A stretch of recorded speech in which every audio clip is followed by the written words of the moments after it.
국내 유일의 아시아 전문 팟캐스트 아시아팟.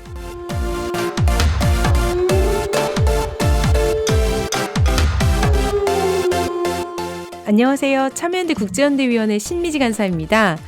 아시아의 뜨거운 이슈를 전하는 아시아 핫 이슈 시간입니다.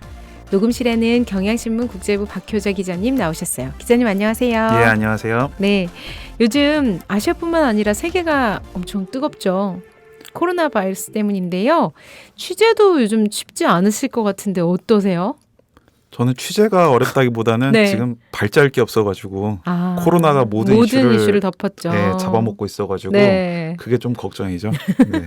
또 다른 걱정입니다. 네, 맞습니다. 네, 지난 주말을 거치면서 확진자가 눈덩이처럼 불어났어요. 국내 상황에 대한 뉴스는 워낙 많이 나오고 있어서 이미 청취자들께서 잘 알고 계실 것 같고요. 저희 아시아팟에서는 코로나 바이러스 사태로 본 아시아를 주제로 얘기를 좀 나눠볼까 합니다. 무엇보다 제일 궁금한 게 우선 발원지인 중국 상황이 어떤지 좀 궁금한데요. 기자님 한번 알려주세요. 일단 그 상황이 너무 시시각각 변하고 그쵸. 있어가지고요. 네, 저희 오늘 녹음하고 있는 날은요. 2월 25일입니다. 네, 25일 기준으로 봤을 때 사망자는 2,663명, 그리고 확진자는 77,658명으로 집계가 되고요. 많긴 많아요. 그렇죠? 네. 네. 그나마 다행인 거는 19일에 처음으로 신규 확진자가 1,000명 아래로 떨어졌어요. 그러고 나서 지금까지 거의 일주일째 상황이 유지가 되고 있고요. 네. 하지만 이게 착시 현상이다. 중국 정부가 어떻게 보면 정보 은폐까지는 아니지만은 네. 그 여론을 의식해서 기준을 달리해서 보여진 착시 현상이다 이런 얘기가 나오고 있는데 네. 확진자 판정 기준이 사실 조금 느슨해졌어요. 그러니까 예전에는 좀 더 보수적으로 관리 통제하겠다 하면서 임상진단 결과로 인한 확진자까지 포함을 시켰거든요. 이 임상진단 확진이라는 게 뭐냐면은 예를 들어서 발열, 기침 이런 네. 증상을 보이는 분들을 대상으로 해서 컴퓨터 CT 촬영을 했을 때 폐렴 증상이 확인이 된다. 그러면은 확진자로 넣었었는데 지금은 그냥 아주 그 바이러스 검사를 했을 때 확실하게 나오지 않는 이상은 넣지 않게 된 거죠. 그러다 보니까 숫자가 줄어든 건데 네네. 워낙 숫자가 많이 늘어나다 보니까 중국 정부가 그거를 의식을 해서 지금의 기준으로 바꾼 거다. 그래서 아직 안심하기엔 이르다. 그런 네. 얘기도 나오고 있습니다. 그래서 약간 참 중간에는 약간 뭐라 그럴까 혼란스러웠었잖아요. 사람이 늘었다 줄었다 막 이래가지고 그러면 지금은 완전히 바이러스가 발견된 사람만 확진자로 한다고 보면 될까요? 중국에서는? 지금 기준은 그렇게 바뀌었습니다. 그전엔 아니었고요. 네. 네, 중국을 믿기 어려운 분위기가 된 것 같은데 이유가 있죠. 중국 정부의 초기 대응이 사실 되게 미흡했고 비판이 컸습니다. 그 부분에 대해서 좀 설명해 주세요. 사실 초기 대응은 완전히 실패했다고 봐도 무방하죠. 사실 여전히 지금 발병지가 어딘지 중간 숙주가 무엇인지 그리고 확산 경로가 어떻게 됐는지도 모르잖아요. 네. 그러면서 초기에 정확한 대책이 이루어지지 않았죠. 방역이나 그쵸. 통제 이런 부분이 네네. 전혀 작동을 하지 않았고 거기에다 의료 비품이라든지 시설도 부족하면서 사후에 그 치료도 제대로 이루어지지 않은 실정이고요. 네. 가장 심각한 문제는 그 병의 심각성을 초기에 알려도 모자랄 판에 그렇게 단호한 대책을 취해서도 그쵸. 모자랄 판에 중국 정부가 실상을 알리는 그런 여론들을 차단했다. 여론의 재갈을 물렸다는 게 문제인 거죠. 그렇죠. 가장 대표적으로 그 코로나19의 존재를 가장 처음 알렸던 의사죠. 리원량이 네. 그 정부가 제대로 된 그 방지 대책을 마련하지 않은 시점에서 계속 환자를 보다가 결국 그 감염이 돼서 사망에까지 이르렀죠. 그 외에도 그 우한 실태를 알리던 그 변호사 출신의 시민 기자 천추스 네. 이분이 연락이 두절이 됐고요. 시진핑 국가주석의 독재 비판 영상을 올렸던 의류 판매업자 블로거 팡빈 씨도 지금 실종이 됐습니다. 그리고 마찬가지로 시 주석을 비판했던 쉬장룬 칭화대 법대 교수의 행방도 지금 알 수가 없는 상황이고요. 아직까지 밝혀지지 않은 거예요? 네, 아직 확인이 되지 않았습니다. 계속 그러니까 중국 정부가 자체가 원래도 여론을 계속 통제해 왔었던 건데 이번 사건에 있어서도 리원양 씨에 대해서도 처음에 경고했을 때부터도 약간 사법 처리를 했던 거였고 그런 문제가 있었던 것 같아요. 그런데도 세계보건기구는 중국을 엄청 칭찬하고 있는 걸로 보이거든요. 근데 사무총장도 그렇고 중국 조사단도 그렇고요. 중국이 신속하고 단호하게 조치를 취했기 때문에 그나마 이 정도다 이런 발언을 하는 것 같은데 왜 이렇게 감싸고 돌고 있어요? 네, WHO 사무총장 게브레예수스 사례로 보면은 네. 약간 두 가지 측면이 있는 것 같아요. 첫 번째는 중국에 대한 보은이다. 이 게브레예수스 사무총장이 2017년도에 그 회원국 직선으로 치러진 그 사무총장 선거에서 처음으로 아프리카 출신으로 뽑혔는데요. 네. 거기에 중국이 굉장히 결정적인 기여를 했습니다. 당선하는데 좀 도움을 준 건가요? 그렇죠. 중국 같은 경우도 뭐 무조건적인 선의를 베풀었다기보다는 이해관계가 있어요. 게브레예수스 사무총장이 취임하기 전에 그 전에는 홍콩 출신의 의사 마거리 첸이라는 분이 사무총장이었거든요. 근데 이분이 물러나게 되면서 중국 입장을 대변할 사람이 필요했고 게브레예수스가 발탁이 된 거죠. 그러면서 게브레예수스가 약간 좀 그 중국 정부의 지원에 대해서 보은하는 거 아니냐 이런 얘기가 나오고 있는 거고요. 네. 두 번째로는 차이나 머니입니다. 중국이 이제 국제기구들한테 굉장히 많은 돈을 지원을 하면서 영향력을 높이고 있다 이런 얘기인데요. 네. 게브리엘수스 사무총장이 취임했을 당시에 향후 10년간 10조 원을 투자하겠다 이렇게 계획을 밝히다 보니까 지금 미국의 도널드 트럼프 대통령이 들어선 이후에 트럼프 정부가 아메리카 퍼스트, 미국 우선주의를 내세우면서 네. 국제기구에서의 어떤 기부금이나 네. 지원 같은 것들을 줄이고 있잖아요. 그쵸. 그런 상황이다 보니까 더 중국의 어떤 도움이 필요한 상황에서 중국의 비위를 맞추는 거 아니냐 예, 이렇게 보입니다. 그렇게 보면 이제 국제기구에서 미국 영향력은 결국 줄고 있고 중국은 반면에 커지고 있는 상황인 것 같은데요. 이게 뭐 구체적인 수치로 저희가 이게 느낌이 아니라 이렇게 알 수 있는 게 있어요? 일단 미국은 트럼프 정부가 들어선 이후에 유네스코 그리고 유엔 인권이사회 UNHRC 같은 유엔 산하기구에서 탈퇴를 했습니다. 네. 그 과정에서 이제 유엔 기구 분담금도 자연스럽게 대폭 줄어들게 됐고요. 정말 돈 문제로 접근을 하셔가지고 네. 네. 숫자로 얘기를 말씀드리면 네. 2019년부터 2021년 사이에 유엔 분담금 비율을 보면 미국이 아직도 22%로 1위지만 네. 중국이 계속 비율을 늘리고 있어서 격차가 더 줄어들 걸로 예상이 되고요. 유엔 산하기구가 총 15개가 있는데 네. 지금 그 기구 중에서 미국인이 수장을 차지하고 있는 게 세계은행 하나입니다. 15개 중에서 하나만, 세계은행만 미국이. 그 반면에 중국은 식량농업기구 그리고 유엔 산업개발기구 포함해서 4개의 기구의 수장을 배출을 했고요. 이렇다 보니까 앞으로 다자 외교에서 미국보다 힘을 발휘할 수 있는 환경을 만들었다 이런 평가가 나오고 있고 굉장히 전략적으로 중국이 하고 있는 거라고 보면 되겠네요. 대외 전략에 있어서는 굉장히 잘하고 있지 않나 그런 생각이 들어요. 네. 그리고 무엇보다 지역적으로 보면은 특히 아프리카에 굉장히 많이 공을 들이고 있는데요. 네. 중국이 1대1로라고 하죠. 네네. 육해상 실크로드, 그러니까 육해상 수송로를 잇는 거대한 계획을 지금 실현시키고 있는데요. 사실 그 전부터 아프리카가 굉장히 자원이 많잖아요. 네, 맞죠. 그렇지 않아도 그 전에도 공을 많이 들였었는데 이 육해상 실크로드까지 겹쳐지면서 그 아프리카의 접점, 협력하는 부분이 많이 늘어난 거죠. 네. 특히 아프리카 국가들은 좀 인프라가 좀 미비하잖아요. 그쵸. 특히 수송로 이런 부분에 그쵸, 있어서 그쵸. 좀 미비한 측면이 있는데 차관 형태로 그 빌려주고. 수송로를 건설을 해주는 거죠. 특히 아프리카 국가연합 AU의 본부가 그 네. 에티오피아 수도 아디스아바바에 있는데요. 게브레예수스 총장이 이 에티오피아 출신이죠. 이 AU 본부 건물을 중국 기부금으로 지었어요. 그렇군요. 네, 거기다가 중국이 거기에서 사용하는 통신 장비까지 다 화웨이가 깔아줬죠. 그러다 보니까 게브레예수스 총장은 아프리카에 대한 중국의 영향력도 의식해야 되고 본국에 있는 AU 본부에 쓴 돈도 있고 당연히 눈치를 볼 수밖에 없는 거죠. 그러네요.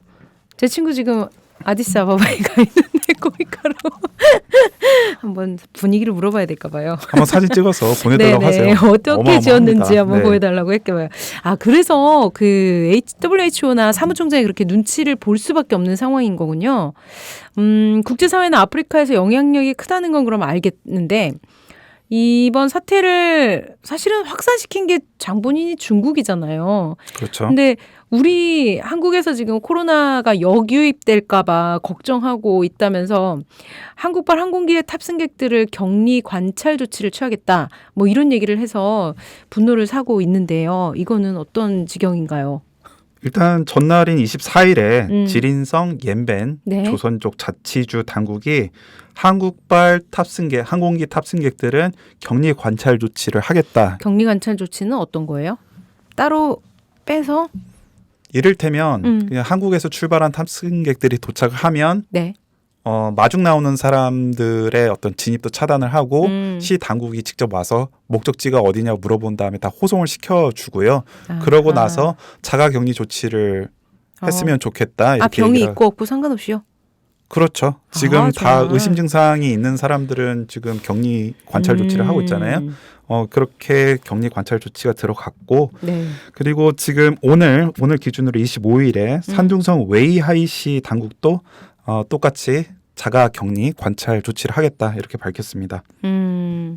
사실 우리도 처음에는 중국 뭐 지금도 그 얘기가 나오곤 있죠. 중국 사람들 입국하는 걸 금지해야 된다 이런 얘기들 계속 나오고 있는데 뭐 중국이 이렇게 나오는 거에 대해서 화가 나기도 하지만 한편으로는 우리 상황이 지금 되게 심각하다가 보니 그런 조치를 취할 수밖에 없다 이런 생각도 들긴 하는데 이제 중국뿐만이 아닌 거죠. 저희가 지금 세계 각국에서 한국의 뭐랄까 여행에 대한 조치 경고 조치 이런 걸 하고 있는데요. 상황이 어때요?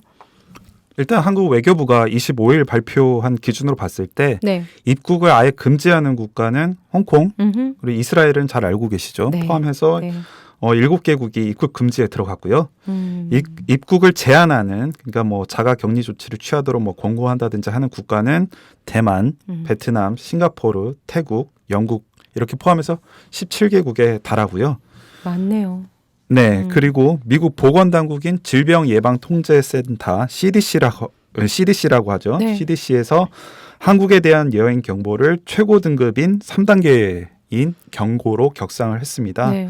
그러니까 불필요한 이유로 여행을 하지는 말라고 이렇게 권고를 하고 있는데요. 네. CDC가 코로나19 관련해서 여행 경보를 경고 단계까지 올린 거는 중국을 제외하면 한국이 유일하다고 합니다. 이 미국 CDC에서 하는 경보는 그 경고는 미국 사람들이 한국을 가거나 중국을 가는데 불필요할 땐 가지 마라 인 거죠. 그렇죠. 들어오는 거가 아니고 네. 네, 자국 국민이 나가는 거에 자국 대해서 국민이 나가는 거에 대해서 일종의 가이드라인을 제시를 한 거죠. 네. 아예 금지된 국가는 7개국이고요. 네. 네. 뭐 돌아다니진 않을 것 같은데 괜히 기분이 안 좋은 그 느낌이에요. 다 바이러스가 있는 것도 아닌데요. 그렇죠? 네. 얼마 전에 그 뉴스에서도 나왔지만 이 한국인에 대한 혐오 정서도 외국에서 커지고 있는데요. 이스라엘이 좀 대표적이라고 볼 수 있을까요? 그럼요. 그 이스라엘에서 입국 자체를 사실 네. 안 하려고 했죠. 그러다가 네. 이제 어쩔 수 없이 수용하게 됐고 그 과정에서 이제 공항에 발이 묶이게 된 상황인데요. 네. 사실 이게 한국인 혐오 현상이라고 볼 수가 있는 게 사실 이스라엘 정부에서 격리 조치를 하려고 했던 곳은 공항이 아니고요. 그 분쟁 지역이죠. 사실 팔레스타인 요르단강 서안내에 있는 유대인 정착촌 하르길로 지역에 있는 군사 기지에 일단 수용을 하려고 했는데 그 지역 주민들이 워낙 반대가 심하다 보니까 어쩔 수 없이 공항에 이동을 시키고 거기서 묵게 된 거죠. 깜짝 놀랐어요. 그 장면이 막 불 나는 장면도 있고 막 그래서 불 지르는 장면도 있고 그래서 사실 국민들 반발 여론이 워낙 심하다 보니까 네. 이스라엘 정부가 우리 정부가 비용을 댈 테니 빨리 지금 우리나라에 머무르고 있는 한국 사람들은 한국으로 돌아갔으면 좋겠다 이렇게 요청을 했고요. 네. 실제로 비용을 대서 그 전세기로 이동을 하는 작업을 하기도 했었죠. 네. 아, 정말 안타까운 상황인데요. 모쪼록 우리 정부가 하루빨리 코로나19를 통제할 수 있는 날이 왔으면 정말 좋겠는데 쉽지는 않을 것 같긴 해요. 근데 이웃나라 일본 상황도 저희가 한번 짚어봐야 될 것 같은데요. 한국이 지난주 지나면서 위험지역으로 부상하기 전까지만 해도 일본은 이제 그 크루즈선 때문에 확진자가 완전히 급증을 했었잖아요. 그래서 제일 관심 대상이었고 어떻게 저 정도 됐나 이랬었는데 사실 크루즈선이 아니라 이거는 코로나 바이러스 배양실이다. 뭐 이런 조롱까지 듣기도 맞아요. 했었죠. 그랬죠. 오늘 기준으로 봐도 지금 코로나19 확진 판정 여부는 확실하지 않은데요. 크루즈선에 탑승했던 분들 중에서 한 명이 또 사망을 했습니다. 네. 지금 80대로만 신원이 확인이 됐는데요. 네. 크루즈에서 의료기관으로 옮긴 이후에 치료를 받던 중에 사망했다고 하고요. 이날까지 총 4명이 그 크루즈를 탔다가 사망한 걸로 집계가 됐고요. 네. 일본 요코하마 항에 정박 중인 크루즈선인 다이아몬드 프린세스 호는 그 신종 코로나 바이러스 배양실이다 같으면 제가 조롱을 들을 정도로 네. 감염자가 많이 나왔다고 했는데 일본 정부 23일 발표 기준으로 확진자는 838명. 그런데 그 중에서 691명이 이 크루즈에 탔던 분들입니다. 그러니까 거의 대부분 여기서 나왔다고 봐도 되죠. 정말 그 배양실이란 말이 너무 적절했던 게 거기는 나와서 이렇게 그 선상을 돌아다니지 않는 한 창문도 다 닫혀 있잖아요. 네. 그런 문제들도 있는데 다 좀 약간 경악스러웠던 게 아니 저렇게 맨날 위기 대응을 잘하는 매뉴얼인 일본이 왜 못했을까 이런 얘기를 했거든요. 일본 정부 대응 뭐가 문제였던 거예요? 어떻게 보면 매뉴얼대로만 하는 게 문제인 거죠. 저는 그 뉴욕타임스에서 나왔던 보도가 제일 인상적이었는데 예외적인 상황일 때는 예외적인 대책을 해야 되는데 일본은 예외적인 상황에서도 항상 통상적으로 대응을 한다. 사실 이번에 그 방역 대책이 예전에 콜레라가 확산이 됐을 네. 때 기준으로 해서 한 거거든요. 그런데 그 질병의 성격도 다르고 상황이 심각하니까 좀 더 단호하게 했어야 되는데 그런 부분이 부족했고요. 네. 뭐 이제는 뭐 많은 분들이 이제 아시게 됐을 것 같은데 미즈기와 대책이라고 일본 말로 뭐 물가라는 뜻인데 이 바이러스가 무트로 올라오지 못하도록 뭐 해상이든 뭐 아니면 뭐 공항에서든 거기서 이제 감염원을 차단을 시키는 네. 거죠. 감염원이 이제 무트로 올라와서 지역 사회에 전파되고 감염이 확산되는 것을 막기 위해서라는 건데요.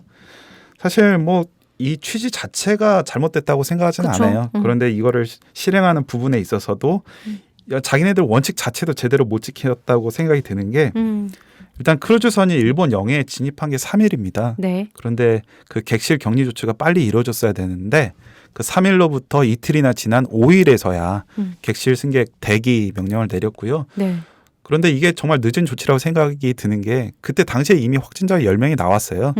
그 사이에 엄청나게 많은 그쵸. 사람들의 접촉이 있었고 감염이 이루어질 수 있다 이렇게 볼 수가 있는 거고요.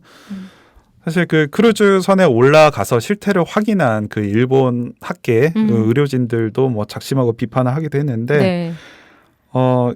그 일본 고베대 의대 교수님이 그 영국 BBC와 인터뷰에서 작심 비판을 했던 게 일단 그 바이러스 전파 의심 지역으로 선정된 레드존이라고 하죠. 네. 거기에 이제 승객들과 접촉이 많은 승무원들이 자유롭게 오갔다는 게 가장 큰 문제다 이렇게 얘기를 했고요. 네. 그리고 그 이외에도 식사가 뷔페로 이루어졌다는 점, 그리고 방호복을 착용하지도 않았고요. 네. 그리고 선내에 감염병 전문가가 없었다 이런 것들도 문제가 됐습니다. 제가 지금 말씀을 드린 그 고베대 그 이와타 켄타로 교수가 네. 그 BBC 인터뷰에서 이런 얘기도 했어요. 얼마나 심각하냐면 자기가 그 에볼라 확산 사태 때 아프리카에서도 일을 했었고 사스 위기 때 중국에서도 일을 했었는데 이러다 나도 감염될 수 있겠다 이런 공포를 느낀 거는 이번이 자신의 처음이라고 감염에 공포를 느낀 정도는 그렇게 말을 할 정도로 그랬구나. 그 크루즈 내 그 어떤 방역 대책이 굉장히 허술했다는 얘기가 될 수 있겠죠. 그래서 우리끼리도 그런 얘기를 했어요. 매뉴얼이 있어야 매뉴얼대로 되게 잘 지키는데 매뉴얼이 없었던 게 아닐까. 지킬 수 있는 매뉴얼이 네. 없었던 건 아니냐 이런 것도 있었는데 사실은 그 미즈기와 전략이라는 건 고려해 볼 수 있는 거긴 했던 것 같아요. 그런 면에서는 약간 되게 뭐랄까 패닉에 빠졌던 걸 수도 있겠다. 그 안에서 더 이상 어떤 기초적인 것도 챙기지 못할 정도로 그런 생각이 들었는데 이런 관점에서 보면 일본에서 이번에 올림픽을 치를 수 있겠냐 이런 우려는 좀 너무 합리적인 의심 아니에요? 뭐 실제로 도쿄가 아니라 다른 도시에서 치러야 하는 거 아니냐 이런 얘기도 나왔어요. 영국의 집권당이죠. 보수당 소속의 런던 시장 후보인 션 베일리라는 분이 20일 트위터에 이런 얘기를 했어요. 지금 일본 상황이 심각하다, 심상치 않다. 런던은 2012년도에 올림픽을 개최한 경험도 있고 올림픽위원회 차원에서 도쿄 대신 런던에서 치르는 거를 좀 검토해봐야 되지 않겠냐. 런던은 인프라도 잘 갖춰져 있다. 이렇게 주장을 했어요. 아니 도쿄 올림픽인데 런던에서 하자고 하신 거예요 지금? 네. 네. 이거 정말 일본은 좀 창피하거나 이랬을 것 같은 굴욕적이었을 것 같은데 일본 반응 어땠어요? 일단 가만히 있지 않았을 것 같아. 예. 우선 도쿄 올림픽 위원회는 런던 시장 후보의 발언을 직접 언급하지는 않았습니다. 그렇지만 코로나19 확산 방지를 위해서 대책 마련에 최선을 다하고 있다. 이런 원론적인 입장만 밝혔고요. 네. 문제는 일본 국민들이 들고 일어났던 거죠. 영국이 우리의 올림픽을 뺏으려 한다. 그리고 크루즈선 국적이 일본도 아니고 영국인데 영국은 그동안 뭐 했냐? 왜 이제 와서 지금 남의 올림픽을 빼앗으려고 하냐? 지금 굉장히 화가 난 상태죠. 엄청 절묘한 인연이네요. 영국 국적에 크루즈선에 문제가 있다. 근데 그러면 이게 크루즈선은 영국 거예요? 그렇죠. 엄밀히 말하면은 영국이 그 소유주인 거고요. 사실 많이들 오해를 하시는 게 선박 그 소유주의 국적을 그냥 따라서 가는 거 아니냐 이렇게 생각하기 쉬워요. 네, 그렇죠. 아니면은 뭐 크루즈를 운영하는 나라거나 그쵸. 이렇게 생각하기 쉬운데 사실 선주가 그냥 아무렇게나 정할 수 있습니다. 내가 뭐 미국에 두고 싶다 하면 미국에 두는 거고 제가 한국 사람이어도 뭐 파나마에 두고 싶다 하면 파나마에 둘 수 있는 거고 이런 거고요. 지금 크루즈를 안 타봐서 몰랐네요. 크루즈뿐만 아니라 모든 배가 예, 이거를 편의치적이라고 하는데 이게 뭐냐면 사실 뭐 선박 운영상의 편리한 점 아니면은 뭐 세금 같은 것들도 있잖아요. 네. 각 정부의 어떤 세금 정책들이 다 다른데 더 혜택이 좋은 데로 간다거나. 그렇죠. 나한테 유리한 게 어디일까 이렇게 생각을 해서 정한 거죠. 이를테면 지금 다이아몬드 프린세스호는 사실 선주가 미국, 영국 합작 회사죠. 그 카니발이 소유주로 돼 있는데요. 이 카니발이 그런데 그냥 영국으로 국적을 둔 거예요. 근데 일본 입장에서는 억울한 게 선박 국적도 우리가 아니고 뭐 물론 그 크루즈를 운영을 한 거는 카니발 재팬이라는 일본 법인이긴 하지만 엄연히 영국 기업이다. 그래서 우리만 책임을 지는 것은 좀 억울하다. 그렇게 얘기를 하고 있는 거죠. 그래서 일본 정부에서는 지금 묘한 얘기가 나오고 있는데 뭐예요? 사실 일본 정부가 뭐 특단의 대책을 취하려고 했어도 국제법상의 항해상의 어떤 규정 때문에 제대로 대처를 취하지 못했다 이렇게 얘기를 하고 있어요. 영해에 들어오면은 일본 정부의 어떤 방침대로 할 수가 있지만 네. 공해상에 있었다. 그 공해상의 어떤 그 관할권을 보면은 그 선박 국적 그러니까 선박 소유 국가한테 배타적인 관할권이 있다. 그렇기 때문에 우리가 영해에 들어오기 전까지는 아무것도 할 수 없었다. 그러면서 이제 국제적인 룰을 만들어야 된다 얘기를 하고 있는데 이를테면 이제 코로나19 같이 이런 미묘한 그리고 또 어떤 초국가적인 협력이 필요한 사안에 대해서 네. 공해상에 있을 때 뭐 이를테면 선박 소유 국가는 어떻게 할 것이냐, 선박 운영하는 국가는 어떻게 할 것이냐, 아니면 그 배가 지나다니는 영해 국가들은 어떻게 협력할 것이냐, 그 어떤 협력의 어떤 가이드라인을 줄 수도 있고요. 아니면 책임 분담을 어떻게 할 것이냐 이런 기준을 마련해야 된다. 이렇게까지 얘기를 하고 있죠.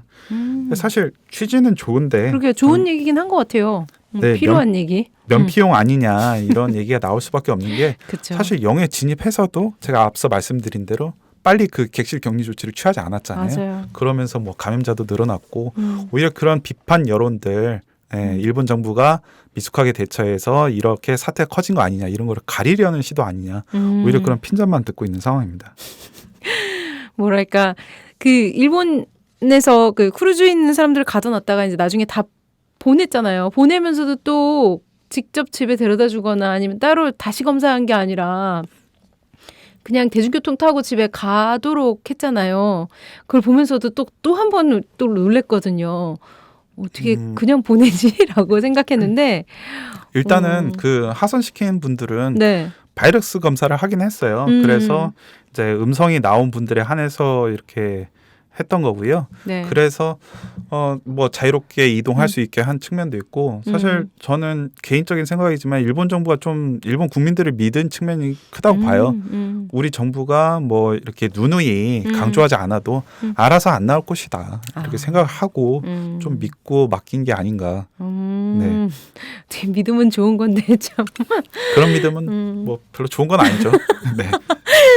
사람을 믿어 막 이러는데 일본 정부가 뭐 국제 기준 가지고 얘기하기 전에 지금 이제 나온 분들이나 아니면 그 이후에 크루즈에서 그 발생했던 분들에 대한 관리를 잘했으면 좋겠는데 이게 뭐 한중일뿐만이 아니라 중동도 지금 또 문제가 발생했잖아요.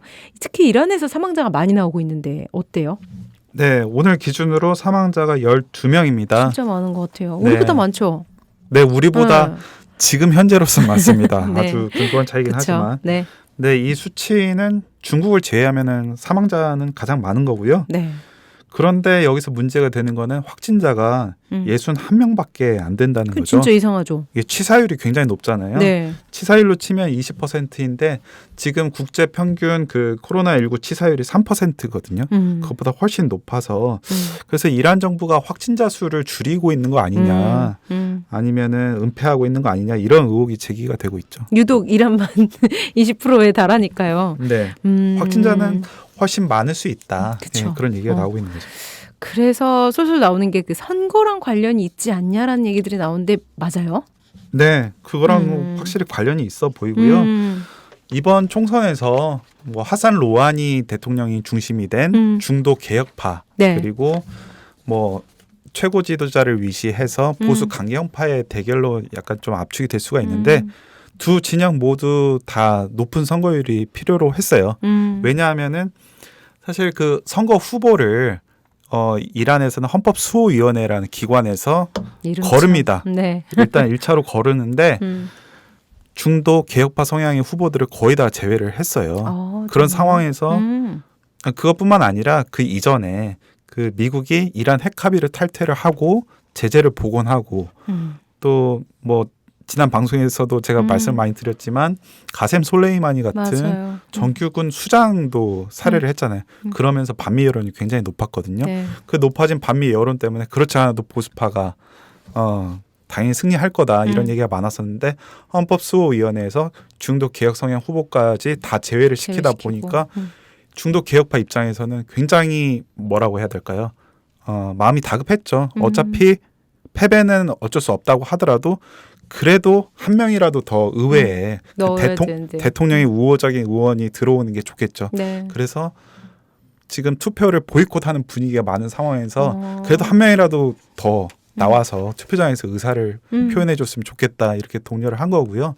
반면에 강경 보수파 입장에서는 특히 테헤란 같은 대도시 지역에서는 이 강경 보수파들도 문제가 있다 이런 비난 여론이 있었어요. 이를테면은 이란의 대외 군사 외교 어떤 중심이죠. 이란 혁명수비대가 네. 무분별하게 지금 확장 정책을 하고 있다. 우리 국민들은 굶어 죽고 있는데 지금 레바논의 헤즈볼라를 지금 훈련시키고 뭐 다른 이라크나 뭐 시리아에 있는 친이란 시아파 무장 조직들을 훈련시키고 맞아. 그럴 정신이 있냐. 지금 이런 비판들이 나오고 있는 거죠. 그래서 대도시 지역에서는 그놈이 그놈이다. 정말 세게 말해서. 네. 그래서 오히려 지금 강경 보수파들한테 우리의 어떤 반대 의사를 보여줄 수 있는 거는 투표 보이콧이다. 네. 그러다 보니까 이제 보수파 입장에서는 선거에서 승리를 하는 건 정해져 있는데 만약에 투표율이 너무 낮게 나와버리면 그게 또 면이 영 안 서는 거잖아요. 네. 실제로 지금 이란 선거관리위원회에서 발표한 투표율은 42%인데 반도 안 되네요. 뭐 반도 안 되는 상황에서 네. 좀 어느 정도 승리의 정당성이 좀 확보가 안 되는 상황이죠. 그래서 강경 보수파도 투표장에 나와라 이렇게 얘기를 하는 상황이죠. 다 투표 독려하고 있는 상황이네요. 네, 맞습니다. 근데 어쨌건 제일 문제는 제대로 된 정보가 안 나와서 지금 뭐 추수 은폐됐다는 얘기가 나오는 게 이제 제일 불안함을 더 증폭시키는 이유인 거잖아요. 네, 맞습니다. 그 이란에서 사망자가 처음 나온 도시가 그 시아파 성지 도시죠. 그리고 종교 학교가 많은 도시이기도 한데 곰이라는 지역에서 이제 나왔는데요. 곰. 네. 네, 전 처음에 잘못 봤나 했었어요. 곰. 스펠링으로 하면 QOM인데 이제 뭐 QM. 페르시아어식으로 읽으면 곰이 되는 거고요. 이 곰을 지역구로 둔 국회의원 한 분이 사망자가 최소 우리 지역에서만 50명이 나왔다 이렇게 주장을 했어요. 뭐 당국은 즉각 부인을 했는데요. 네. 사실 테헤란 같은 대도시가 아니라 이런 그 비교적 규모가 작은 도시에서 집중 발생한 이유도 의문인 상황이고요. 네. 그리고 최초 감염자 그리고 네. 감염 경로 역시 파악이 되지 않았습니다. 뭐 지금 다들 추측만 무성한데요. 뭐 순례자들 성지 순례하는 사람들한테서 옮았다. 아니면은 뭐 중국에서 온 이주 노동자가 옮겼다. 중국인 유학생이 옮겼다. 이런 얘기가 나오고 있고 사실 최초 사망자분도 중국과 어떤 무역 거래 일을 하시던 분인데 그분도 이제 중국과 어쨌든 간에 교류가 있는 사람들한테서 옮긴 거 아니냐 이것도 사실 좀 추측에 불과한 상황이어서 뭐 이런 국민들 입장에서는 불안감이 커질 수밖에 없는 상황이죠. 당연하죠. 근데 문제는 이란 이웃 국가들에서도 지금 확진 사례가 계속 나오고 있는 상황인 거죠. 네. 뭐 한국, 일본 이렇게 중국과 교류가 많은 나라들에서 네. 확진자 사망자가 많이 나오는 것처럼 그 중동 지역에서도 이란과 교류가 많은 나라들에서 지금 확진자 사망자가 많이 나오고 있어요. 이를테면 레바논은 제가 아까쯤에 말씀드린 대로 무장정파 헤즈볼라가 있어서 네. 이란과 굉장히 교류가 활발한 국가인데 지난 21일에 그 제가 앞서 말씀드린 곰을 방문하고 돌아온 40대 여성이 처음으로 확진 판정을 받았습니다. 그리고 이란과 페르시아만을 두고 마주보고 있는 국가죠. 네. 쿠웨이트에서도 그 이란 북동부의 마슈아드라는 곳을 여행한 입국자 3명에게서 그 확진 판정을 내렸고요. 이란 마슈아드가 문제가 되는 게 뭐냐면 네. 이 이란 마슈아드도 아까쯤에 말씀드린 곰처럼 어떤 시아파 성지예요. 이라크의 뭐 나자프, 카르발라 등과 함께 대표적인 시아파 성지로 꼽히는 곳인데 네. 그런 종교 시설이 많은 곳, 성지를 중심으로 사람들이 많이 왕래가 있는 곳에서 지금 전염이 확산되는 거 아니냐 이런 얘기가 나오고 있고요. 그리고 시아파 정부가 들어선 이후에는 이란과 거의 혈맹 관계다 이런 얘기가 나오고 있는 이라크에서도 네. 코로나19 감염자가 확인이 됐습니다. 그리고 이란과 국경을 마주하고 있는 아프가니스탄에서도 곰을 방문한 그 방문객에게서 그 바이러스가 발견이 되었다 이렇게 밝힌 상황이고요. 곰에서 그러니까 어쨌건 많이 접촉하면 계속 확산되고 있는 상황인 것 같아요. 사실 뭐 우리 국내에서도 교회 이런 종교 시설 사람들이 많이 모이는 곳에서 지금 전파가 됐잖아요. 사실 뭐 종교 시설에 낙인을 찍는 거는 아니고요. 사람들이 많이 모이는 이런 시설들에서 아무래도 전파될 가능성이 그렇죠. 높으니까 좀 더 우려할 수밖에 없는 거죠. 그곳을 중심으로 한 교류도 좀 줄어들 수밖에 없는 상황이고요. 네. 그러다 보니까 이제 서로 빗장을 지금 걸어 잠그고 있는 상황인 거죠?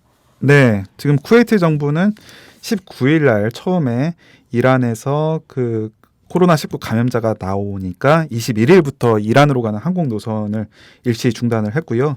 그리고 이란하고 이어진 국경 출입국 검문소를 차단을 했습니다. 그리고 자국민을 제외하고 이란에 상주하거나 최근 2주 이내에 이란에 체류했던 외국인들의 입국을 금지를 하고 있고요. 네. 23일에는 이란에서 들어온 그 선박 입항까지 막았습니다.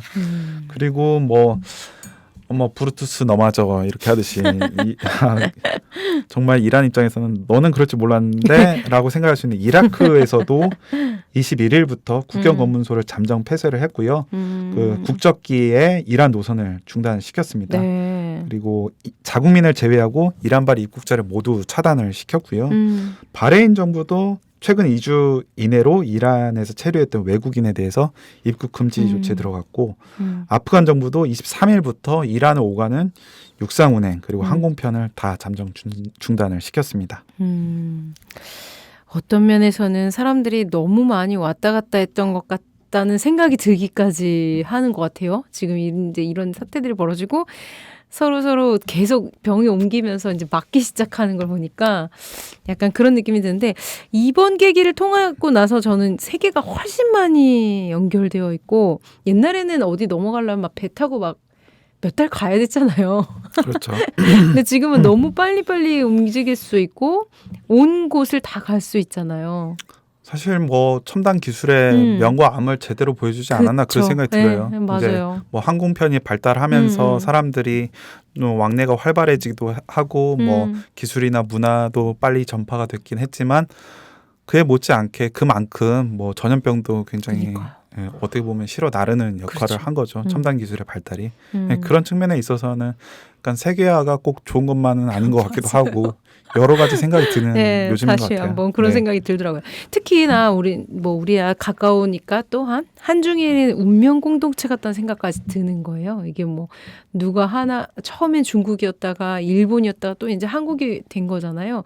그리고 이제 서로를 막을 수도 없고 열 수도 없는 막 되게 미묘한 상황까지 온 것 같아서 서로한테 엄청 끼치는 영향이 크다는 생각을 다시 한번 하게 됐어요. 그래서 더 중요한 게 서로한테 어떤 책임을 전가하거나 낙인을 그쵸. 찍기보다는 네. 지금 뭐 다른 나라도 아니고 이웃 국가들끼리 뭐 교류나 뭐 통행을 막고 그런 거는 사실 말이 안 된다고 생각을 하고요. 맞아요. 좀 더 지혜를 모아서 음. 어떻게 하면은 자국 국민들뿐만 아니라 이웃 국가들 국민들이 건강해질 수 있을지 그런 대책을 마련하는 게 오히려 지금 더 빠른 해결의 길이 아닐까 그런 생각이 드네요. 맞아요. 네. 최근에 한국 정부가 계속 신남방 정책이나 이런 것들을 하면서 동남아와 동북아 국가들을 연결하는 약간 그런 구상을 계속 밝히고 있잖아요. 그 부분에 있어서 자연재해나 질병에 있어서도 굉장한 협력 같은 게 필요하다는 생각이 다시 한번 들었던 것 같아요. 그렇죠. 전염병의 확산 속도도 제가 아까 지금 말씀드린 대로 지금 신종 질병들도 많이 생겨나고 있고 첨단 네. 기술을 통해서 많이 전파가 되고 있는데 그런 예외적인 상황들에 대처를 하려면은 어느 한 나라만의 만으로는 안 되는 거죠. 지혜로는 안 되는 거잖아요. 그럴 때일수록 뭐 이웃 국가들끼리 더 협력을 해야지 지금처럼 서로 이렇게 사태질하는 맞아요. 거는 전혀 상황 해결에 도움이 안 될 되죠. 것 같아요. 네. 그래요. 맞아요. 긴밀하게 협력 관계를 더 구축하는 계기로 좀 삼았으면 좋겠고 함께 대응할 수 있는 뭐 현실적인 매뉴얼 같은 것들이 물론 그 매뉴얼이 매번 적합하진 않겠지만 그런 방향으로 가야 될 것 같습니다. 아, 코로나19 오래 갈까요, 기자님?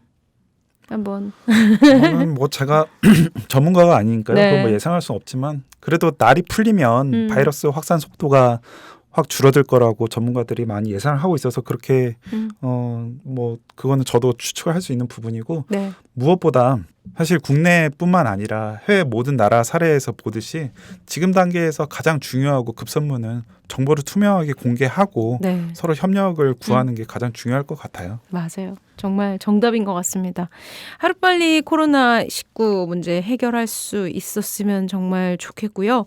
또 시민들의 성숙한 의식이라고 할까요? 지금까지도 저희는 잘했다고 생각하거든요. 저는 더 좀 잘 조심해 주면 좋겠어요.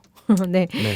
아시아 핫이슈 오늘은 여기까지고요. 박효지 기자님 이렇게 위험한 시기에 여기까지 와주셔서 정말 너무너무 감사드립니다. 별 말씀을요. 네, 조심해서 들어가시고 다음번에 뵐 때까지 건강하십시오. 네, 신간사님도 건강하십시오. 네, 감사합니다. 네. 네.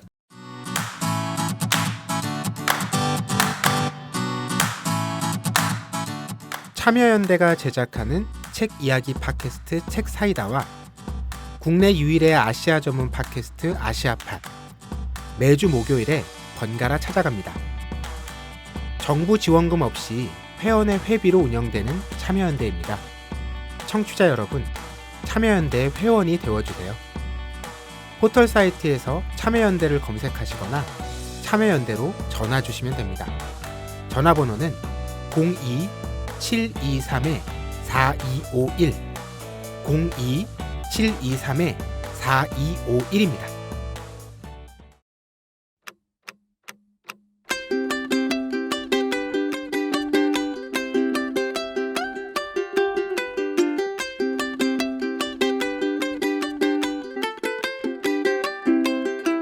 우리가 사랑한 아시아입니다. 오늘은 도라에몽님 함께하고 있는데요. 도라에몽님 안녕하세요. 안녕하세요. 잘 지내셨어요? 네, 네. 모두 잘 지내고 계시기를 바랍니다. 이 방송을 듣고 계신 모두 안녕하시기를 어느 때보다 좀 그쵸. 바라게 되네요. 네, 안녕하기를 바라는 날입니다. 요즘 코로나 바이러스 때문에 거의 영화관 출입을 자제하는 분들이 많으신데요. 최근 개봉한 작품들은 정말 폭탄을 맞았다고 봐도 좋을 것 같아요. 하지만 오늘은 청취자들께 꼭 한번 보셨으면 추천해드리고 싶은 영화에 대한 이야기를 한번 나눠볼까 해요. 영화관 가시는 게 많이 꺼려지시면은 조금 기다리시면 IPTV에서 서비스를 할 것 같거든요. 그때라도 꼭 봐주셨으면 좋겠어요. 어떤 영화냐면요. 지금 영화관에서 상영 중인데요. 사마에게라는 영화입니다. 저는 이 영화를 보려고 지난주 영화관을 갔는데 저를 포함해서 딱 3명이 앉아 있었습니다. 커플이었는데 두 분한테 이 자리를 빌어서 감사 인사를 전하고 싶어요. 두 분이 꼭 이 아니요. 방송을 네, 듣고 계시기를 들으셨으면 좋겠어 정말. 예. 바라네요. 두 분 없었으면 제가 혼자 볼 뻔했어요.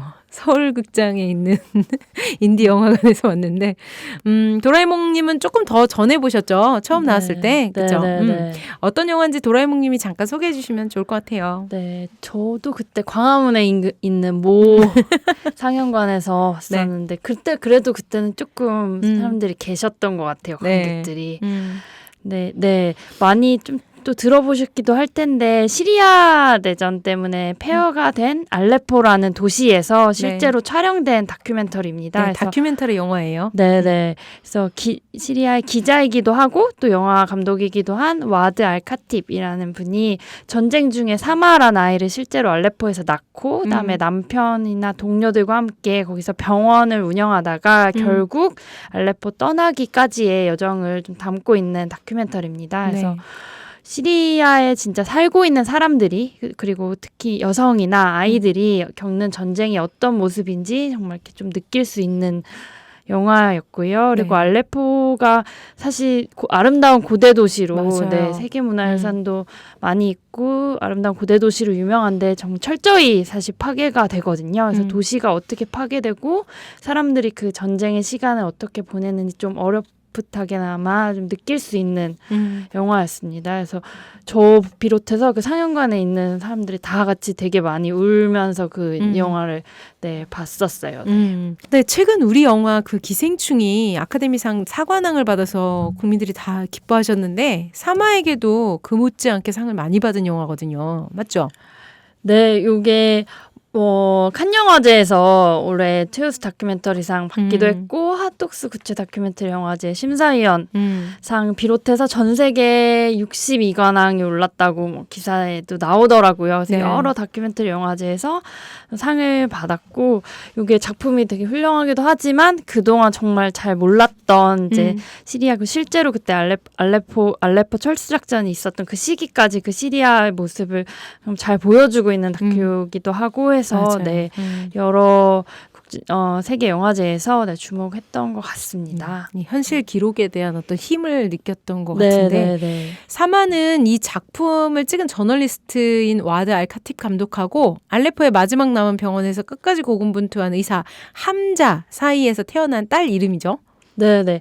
사마가 하늘이라는 뜻이라고 하더라고요. 네. 그 사마라는 이름을 지은 것이 이제 폭격이나 이런 먼지가 뒤덮인 하늘이 아니라 이제 태양과 구름이 떠 있고, 그러니까 공습이 없는 그쵸. 그런 이제 자유롭고 평화로운 세상에서 펼쳐진 하늘을 꿈꾸면서 지은 이름이다라고 이렇게 나오더라고요. 근데 영화 다큐 보시면 알 수 있어요. 공습이 없는. 왜냐하면 그 나오는 그 장면 내내 계속 공습이 있거나 계속 이제 맞아요. 전투기 소음이나 그런 것들이 계속 이어지기 때문에 그거를 얼마나 기다릴 수밖에 없는지 좀 이해가 되더라고요. 네. 폭격이 이제 떨어지면 뭐 건물 같은 것들이 이제 무너지고 부서지면서 연기 같은 게 이제 하늘을 계속 채우는 장면이 계속 나와요. 그래서 영화 감독인 그 주인공이면서도 영화 감독이고 엄마 사마의 엄마는 계속 맑은 하늘을 사마한테 보여주고 싶은 마음으로 아마 이름을 지었다고 나와요. 영화 자체가 감독의 나레이션으로 시작을 하는데요. 엄마 아빠가 왜 여기 남았고 뭘 위해 싸웠는지 어린 사마가 나중에 이해해 줬으면 좋겠다는 말로 시작을 하잖아요. 이 와드 감독이 알레포 대학을 다니는 중에 아사드 독재 정권에 반대하는 시위에 합류하면서 이제 이후 상황들을 차례로 보여주는데 처음에는 엄청 흥분된 상태가 맞아요. 나오잖아요. 네. 막 민주화에 대한 민주화에 대한 열망, 네. 막 그것도 사람들이 막 찍지 못해서 처음에는 막 핸드폰으로 찍은 장면들이 나오거든요. 근데 이게 상황이 점점 안 좋아져요. 네, 그죠? 점점 계속 상황이 참혹해지고 해서 요 부부를 비롯해서 되게 많은 사람들이 알레포에 남아 있는데도 이제 폭격이 계속되고 맞아요.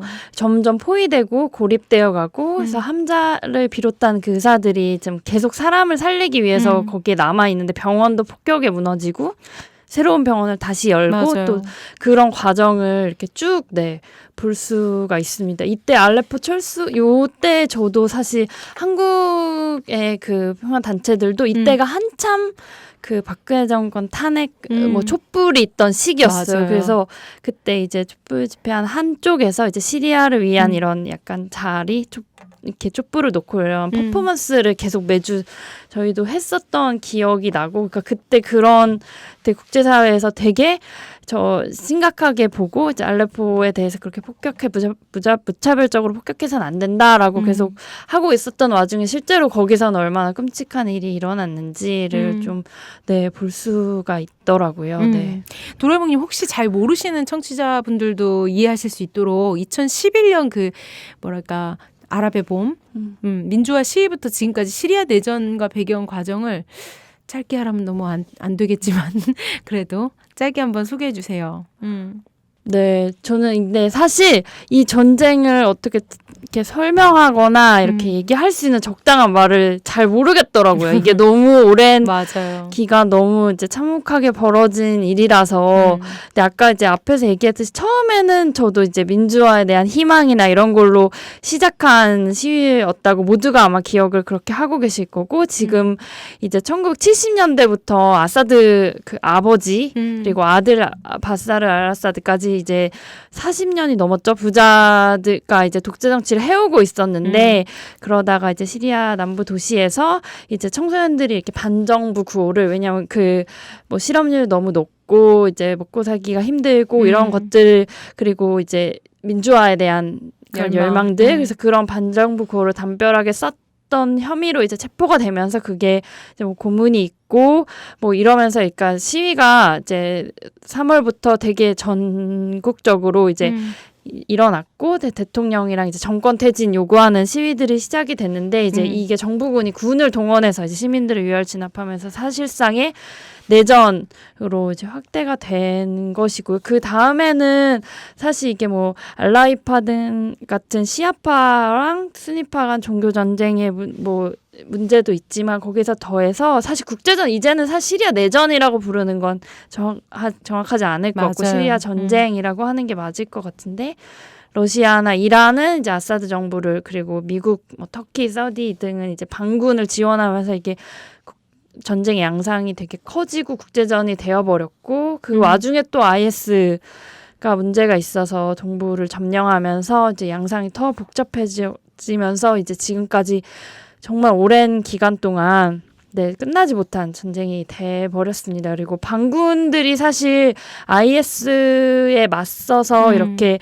싸우는 과정에서 되게 많은 역할을 했어요. 시리아 민주군이나 쿠르드 민병대가 많은 역할을 했었는데, 이제 미군이 또 철수한다고 하면서 터키가 또 시리아 북부를 공습하고 막 이런 복잡한 일들이 있었습니다. 근데 저는 어떤 것들보다도 여러 가지 뭐 정치 세력이 부딪히고 그런 것들이 있겠지만, 저는 국제사회가 이 전쟁 해결하기 위해 최선을 다했나, 그건 사실 거기에는 저는 의문이 있는 것 같아요. 그런 것과 그다음 군사적인 개입을 계속 강대국들이 지속한 것, 그리고 무기 수출도 정말 많이 했거든요. 다양한 경로로 시리아의 정부군 쪽, 반군 쪽에 그 사용되는 무기들 다 어디서 왔는가, 그런 것들이 저는 좀 여기까지 전쟁 악화시킨 게 아닌가 하는 생각이 들더라고요. 네.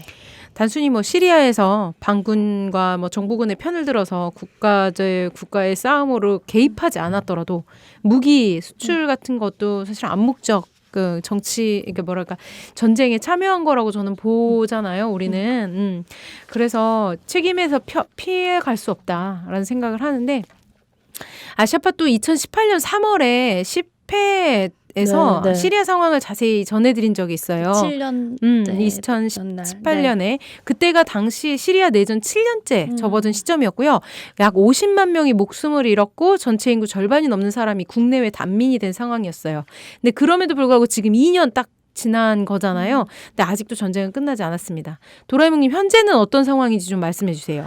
네, 지금은 되게 상황이 심각한 것은 사실 북서쪽의 지역인데, 반군이 마지막으로 남아있는 이들립주라는 곳에서 계속 정부군과 반군 사이에 그런 계속 전쟁들이 일어나고 있고, 그리고 이제 터키 대통령이랑 이제 터키 러시아 이렇게 해서 휴전 합의를 했었는데 근데 다시 2019년에 다시 정부군이 공격을 재개하면서 사실 합의가 또 무산이 깨졌죠. 된 셈이고 그 이후로 지금까지 전투가 계속되고 있습니다. 오늘도 오기 전에 잠깐 네. 봤는데 오늘도 이들립에서 100명이 사망했다. 하루 만에. 뉴스가 나오더라고요. 그러니까 정부군이랑 러시아군, 반군이랑 터키군이 서로 공격 주고 받으면서 좀 계속 격화가 되고 있고 지금 되게 추운 상황이잖아요. 겨울이니까. 그래서 UN 그 인도주의 담당 사무처장도 지금 캠프에도 자리가 없고 사람들이 되게 동사하고 이제 되게 안 좋은 상황에 혹독한 상황에 있다라고 계속 이야기를 하더라고요. 네, 그래서 지금까지 마치 전쟁이 끝난 것처럼 뭐 보이지만 사실은 북서부 지역에서 계속 전투가 있고 민간인 피해가 계속되고 있는 상황인 것 같고요. 네. 그래서 앞에 사실 사마에게 얘기도 나왔는데 사마에게 영화를 이렇게 보고 보시면 이제 액션 포 사마라고 액션 포 사마닷컴이라고 이제 찾으시면 이제 사마에게 영화랑 연관된 그 시리아를 위한 행동을 하자는 웹사이트예요. 그래서 거기 보시면 지금 이들립 주의 사람들이랑 거기 또 함자처럼 거기에 있는 의사들을 위한 어떤 행동이나 좀 기부나 이런 게 다 가능하게 되어 있더라고요. 그래서 혹시 영화를 보시면 그것도 한번 찾아보시면 좋을 것 같습니다. 맞아요. 네. 그 와드 감독님이 그걸 계속 진행하고 계신 거죠? 네네네. 그래서 홍보 영상도 이렇게 많이 나오고 맞아요. 하더라고요. 네. 한번 봐주시고 지금 특히 이제 코로나 바이러스 때문에 국제 이슈가 계속 묻히고 있는 상황인데 오늘도 어제도 계속 그 폭격이랑 이런 거 계속 진행되고 있어서 이게 진행 중이라는 사실을 여러분께 꼭 한번 알려드리고 싶었어요. 그리고 또 우리가 아무리 시리아 전쟁을 반대한다고 해도 이게 당사자가 아니라서 참상을 알기가 너무 쉽지가 않은데 이 영화는 그 상황을 계속 심각해져 가는 상황을 계속 나오잖아요. 이 지켜보는 게 쉽지는 않은 영화였거든요. 도라에몽님 가장 인상 깊었던 부분이 뭐예요? 되게 여러 부분들이 있었는데 저는 이 다큐멘터리 보면서 좋았던 거는 주민들이 왜 그때 단순히 이제 언론에선 반군이 남아있다 뭐 이렇게 맞아. 묘사가 됐는데 주민은 없는 것처럼 얘기했잖아요. 네, 근데 그들이 왜 알레포에 남았는지 그 얘기를 계속 하더라고요. 자기들의 민주화 시위를 시작했고 혁명을 진행하고 있는데 그리고 내가 평생 살아왔던 내 친구들이 다 있는 이 마을이나 집을 왜 떠나야 하는지 모르겠다. 나의 맞아요. 의지가 아닌 것. 우리는 여기를 지키겠다. 이런 이야기를 계속하고 그리고 어린 그 아이들도 친구가 한두 명씩 떠나갈 때마다 친구를 이제 언제 볼 수 있을지 모르고 뭐 난민 캠프든 어느 지역으로 흩어지든 만날 수 없고 그러니까 자기가 평생 살아왔던 터전이나 인간관계나 이런 걸 다 잃어야 되는 그런 부분들을 좀 계속 이야기를 하는 것이 그게 되게 많이 공감이 되더라고요. 왜 저기서 이렇게 남아있을 수밖에 없었는지. 네네. 그런 것들이 좀 인상 깊었어요. 네. 저는 다른 것보다도 폭격 소리가 가장 기억에 남는데 사실 저는 살면서 폭격 소리를 한 번 들어본 적이 없어요. 그쵸, 지난해 아덱스 무기전시 반대 운동 우리 갔을 때 뭐 전투기 막 날아가 다니는 소리 들으면서 진짜 너무 시끄럽다. 거의 말소리가 안 들리잖아요. 이런 비행기가 계속 난다 그러면 얼마나 무서울까까지만 생각했는데 폭격 소리가 영화 속에서 나는데도 계속 깜짝깜짝 놀라는 거예요. 근데 그걸 들으면서 내가 이렇게 잘 놀라는 사람이구나. 그걸 깨달았고 근데 사마는 안 놀래.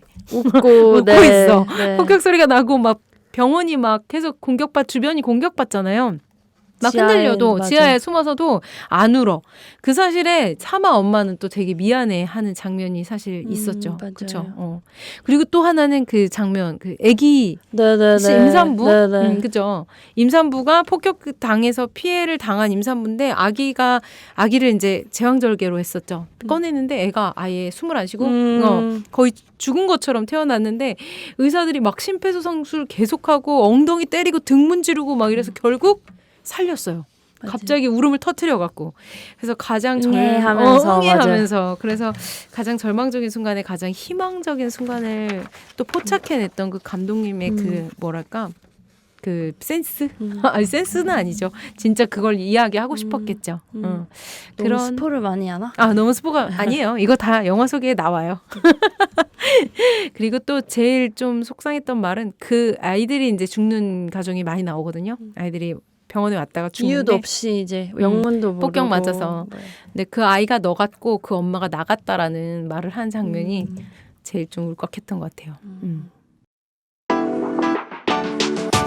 놀때 홍대 참여연대 우리가 할 수 있는 것들 지금 뭐하네 놀때 홍대 참여연대 아직도 회원가입하지 않고 뭐하네 놀때 홍대 참여연대 우리가 할 수 있는 것들 지금 뭐하네 놀때 홍대 참여연대 아직도 회원가입하지 않고 뭐하네 바로 너 바로 너 바로 너 바로 너 당신이 우리의 든든한 배후 0% 0% 0% 0% 우리가 받는 정부 지원 0% 시위꾼 아냐 시민의 파수꾼 유엔이 인정하는 시민단체 파트너 행동하는 시민과 함께하는 권력 감시기구 참여연대 놀땐 홍대 참여연대 우리가 할 수 있는 것들 지금 뭐하네 놀땐 홍대 참여연대 아직도 회원가입하지 않고 뭐하네 놀땐 홍대 참여연대 우리가 할 수 있는 것들 지금 뭐하네 놀땐 홍대 참여연대